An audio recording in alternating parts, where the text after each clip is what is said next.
Hello friends, this is Jyoti Verma. Today I am going to start with important questions of B.Ed first semester first year, जिसके अंदर आज हम critical understanding of ICT के important questions देखेंगे। Top 8 questions. एक question हम इसके अंदर एक्स्ट्रा लेंगे, तो इसमें टोटली 9 क्वेश्चंस हो जाएंगे, क्योंकि ये जो आपका सब्जेक्ट है इसका सिलेबस एक तरीके से डबल सिलेबस है अदर सब्जेक्ट्स के हिसाब से अगर हम देखें तो इसमें हम कुछ 9 क्वेश्चंस लेंगे, जिसमें से कोई भी 3 क्वेश्चंस हैं जो आपको एग्जाम में अटैम्प्ट करने हैं, वो आप कर सकते हैं। और संभावना है कि यही क्वेश्चंस आएंगे, क्योंकि इसका जो सिलेबस है वो बहुत ज़्यादा वाइड है। तो इसमें से जो इम्पोर्टेंट क्वेश्चंस हैं उनको निकालना एक टफ वर्क है, लेकिन फिर भी जो इम्पोर्टेंट थिंग्स हैं इसके अंदर वो मैंने अलग अलग पॉइंट्स को देखकर ये कुछ 9 पॉइंट्स निकाले हैं, 9 क्वेश्चंस निकाले हैं जो आने की संभावना है या आ सकते हैं।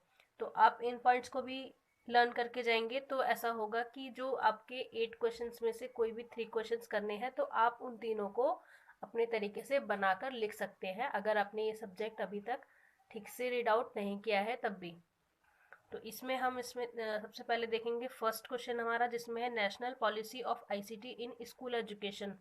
सबसे पहले ये सब्जेक्ट हमें क्यों लगाया गया, क्योंकि जो आईसीटी है, इंफॉर्मेशन कम्युनिकेशन टेक्नोलॉजी है, वो किस तरीके से स्कूल में यूज़ की जाती है या एजुकेशन में यूज़ की जाती है, इसका पता स्टूडेंट्स को चले कि किस तरीके से आईसीटी का यूज़ कक्षा में या फिर एजुकेशन में किया जाता है।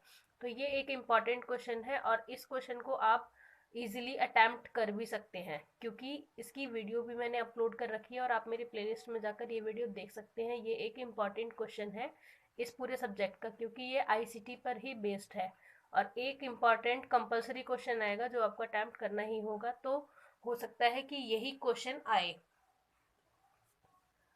नेक्स्ट हम देखेंगे इसके अंदर हमारा सेकंड क्वेश्चन, जिसमें है internet as a learning resource. Internet जो है वो किस तरीके से एक लर्निंग रिसोर्स है। लर्निंग रिसोर्स मतलब अधिगम करने का, किसी चीज़ को सीखने का एक स्रोत है, एक रिसोर्स है। यूजिंग वेबसाइट्स, हम किस तरीके से एजुकेशन लेने के लिए रिसोर्स के हिसाब से अगर हम देखें तो वेबसाइट्स का कैसे यूज़ करते हैं। वेब बेस्ड लर्निंग क्या होती है, इसके ऑब्जेक्टिव्स देखने हमें। सिमुलेशंस, ट्यूटोरियल्स क्या हैं। तो ये सारी चीज़ें हमें देखनी है। हमें वेबसाइट्स के बारे में पता होना चाहिए, वेब बेस्ड लर्निंग ऑब्जेक्टिव्स के बारे में पता होना चाहिए, सिमुलेशंस क्या होते हैं इसके बारे में पता होना चाहिए, और ट्यूटोरियल्स क्या होते हैं इसके बारे में पता होना चाहिए। तो आपका एक लॉन्ग क्वेश्चन ईजिली 7 से 8 पेजेस में कंप्लीट हो जाएगा। और आपको हर टॉपिक को कम से कम इतना पढ़ना है कि एटलीस्ट आप उसमें 2-3 पेजेस लिख सके, इतना आपको कोई भी टॉपिक पढ़ना है। नेक्स्ट हम देखेंगे थर्ड क्वेश्चन, जिसके अंदर है ICT based teaching learning approaches hardware and software. यानी कि जो आईसीटी है उस पर टीचिंग लर्निंग किस तरीके से बेस्ड है, किस तरीके से आईसीटी टीचिंग और लर्निंग के लिए यूज़ किया जाता है, यानी कि अधिगम के लिए और शिक्षण के लिए जो इंफॉर्मेशन कम्युनिकेशन टेक्नोलॉजी है वो किस तरीके से यूज़ की जाती है, और उसके अप्रोचेस क्या क्या हैं, हार्डवेयर और सॉफ्टवेयर।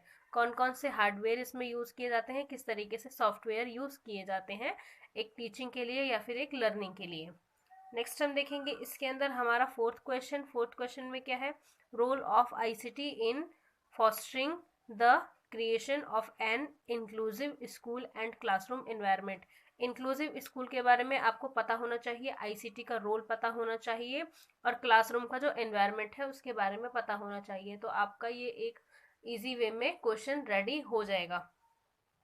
नेक्स्ट हम देखेंगे इसके अंदर फिफ्थ पॉइंट, जिसमें है साइबर क्राइम। साइबर क्राइम के बारे में आपको पता ही होगा, जैसा कि हम कोई भी साइबर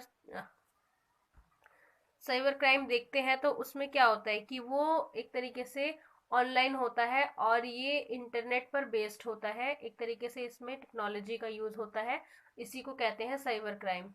जैसा कि हमें पता है कि साइबर क्राइम कई तरीके के होते हैं, हैकिंग वगैरह, जैसा कि आपको पता ही है। तो ये भी एक साइबर क्राइम का पार्ट है। इस पर भी मैं आपको मेन पॉइंट्स बताऊंगी।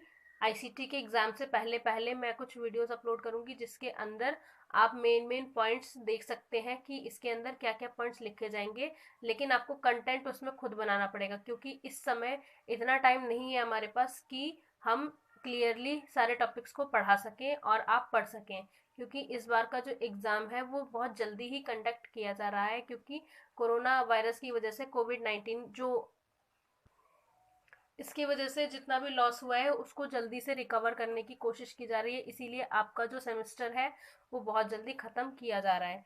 तो आप मेन पॉइंट्स मेरी वीडियोस में देखेंगे, जिससे आपको अंदर का कंटेंट का थोड़ा सा आइडिया हो जाएगा। मैं जल्दी से जल्दी ये वीडियोस अपलोड करने की कोशिश करूँगी एग्ज़ाम से पहले। नेक्स्ट हम देखेंगे इसके अंदर फिफ्थ हमने देखा था इसके अंदर साइबर क्राइम, और इसमें कंसर्न करना था concern and implication software piracy and legal remedies plagiarism and fair use. तो इन सब चीज़ों के बारे में आपको पता होना चाहिए कि जो पायरेसी है वो क्या है, लीगल रेमेडीज क्या है, प्लेगमरिज्म क्या है यानी कि जो साहित्यिक चोरी होती है, प्लेगमरिज्म जैसा कि आप इसके अंदर कॉपीराइट को भी लिख सकते हैं, तो ये सारी चीज़ें इसके अंदर ऐड होंगी।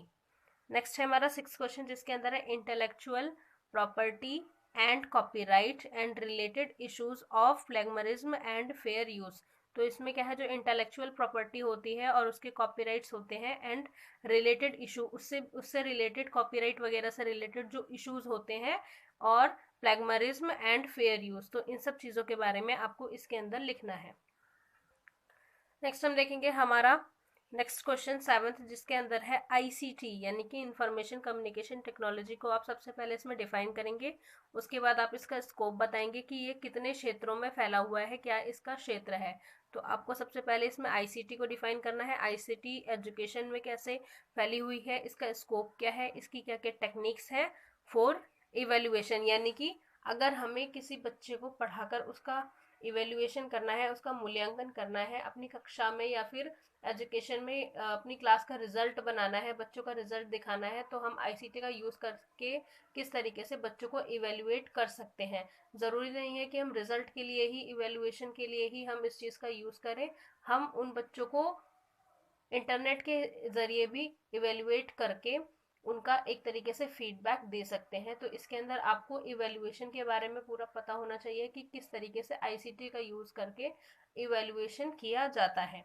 आगे है 8th क्वेश्चन हमारा इसके अंदर, रोल ऑफ इंफॉर्मेशन मैनेजमेंट, यानी कि जो इंफॉर्मेशन मैनेजमेंट का रोल होता है वो क्या होता है, प्रोसेस क्या है उसकी, और टूल्स इन एजुकेशन एडमिनिस्ट्रेशन, और जो इंफॉर्मेशन मैनेजमेंट है उसकी क्या क्या टूल्स हैं एजुकेशनल एडमिनिस्ट्रेशन के लिए यानी कि शैक्षिक प्रशासन के लिए, एंड इट्स एंड मैनेजमेंट यानी कि जो इसका मैनेजमेंट होता है वो क्या है। तो इसके अंदर आपको एजुकेशनल एडमिनिस्ट्रेशन एंड मैनेजमेंट के बारे में पूरी जानकारी होनी चाहिए। जैसा कि आपको एजुकेशनल एडमिनिस्ट्रेशन का पता ही है, स्कूल ऑर्गेनाइजेशन एंड मैनेजमेंट आपका जो सब्जेक्ट है उसके अंदर आप ये चीज़ें पढ़ रहे हैं, तो आपको मैनेजमेंट और उसका जो एडमिनिस्ट्रेशन है इसके बारे में अच्छी तरीके से नॉलेज होगी, और इसकी भी सारी वीडियोस मैं प्रोवाइड करा चुकी हूँ, तो आप मेरी वीडियोस देखकर भी इस क्वेश्चन को ईजिली सॉल्व कर सकते हैं। आगे है 9th क्वेश्चन, जिसके अंदर हम देखेंगे UDISE। तो इसकी फुल फॉर्म वगैरह मैं आपको ब्रीफ में बता दूंगी सारी चीज़ें। UDISE क्या होता है और इसके बारे में मैं आपको पूरी डिटेल में कि किस तरीके से आपको इस क्वेश्चन को अटेम्प्ट करना है, क्या क्या पॉइंट्स इसमें लिखने हैं, अंदर का कंटेंट आपको इसमें लिखना पड़ेगा, और थोड़ा बहुत आप इंटरनेट से सर्च करके भी लिख सकते हैं, क्योंकि इसकी पर्टिकुलर कोई भी बुक नहीं है।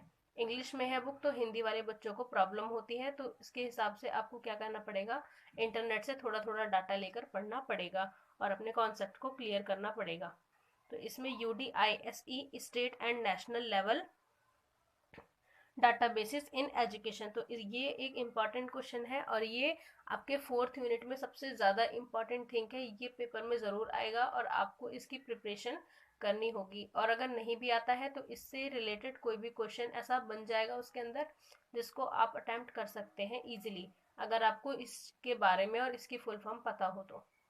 So friends, thank you so much for watching this video. मेरे चैनल को सब्सक्राइब करें, वीडियो को लाइक करें, शेयर करें एंड कमेंट करें, and please press the bell icon for other notifications. Thank you so much.